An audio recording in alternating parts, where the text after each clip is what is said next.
নমস্কার বন্ধুরা, আমি অপূর্ব এবং আপনারা দেখছেন এনআরএস নিউজ। তো এখনকার একটি অত্যন্ত বড় খবর হলো যে ৫০৬-৭ যে পরীক্ষা ক্যান্সেল করা হয়েছে এনআরএস এর পক্ষ থেকে, তো তার হল টিকিট কিন্তু নতুনভাবে যে পরীক্ষা নেওয়ার কথা ৩ ফেব্রুয়ারি, তার হল টিকিট কিন্তু ইস্যু করে দিল এনআরএস এর অফিসিয়াল ওয়েবসাইটে। আপনারা যদি এখন dlr.nrs.ac.in এখানে যান, তাহলে প্রথম লিঙ্কটি দেখতে পাবেন, হল ticket intimation card for the examination schedule on 3rd February 2019 ৫০৬-৭ in West Bengal.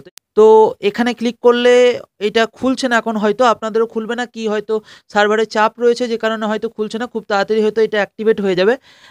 তো আপনাদেরকে আমি বলবো, যদি আপনারা চেষ্টা করতে থাকুন, এখান থেকে আপনাদের হল টিকিট বেরিয়ে যাবে। তাহলে তার মানে এই আমি বলছি না যে আপনারা হেরে গেলেন। আজকে কোর্টের কেসের রায় রয়েছে, সেই রায়টির ওপর ডিপেন্ড করছে আপনাদের এই পরীক্ষাটি হবে কি হবে না। পরীক্ষার আগের দিনও কিন্তু কোর্ট রায় দিয়ে কোনো পরীক্ষাকে ক্যান্সেল করতে পারে, সে ক্ষমতা কোর্টের রয়েছে।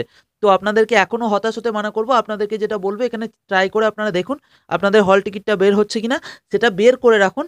এবং আমি একটু ব্যস্ততার মধ্যে আছি, তো এখন আমি এটুকুই এখানেই শেষ করছি।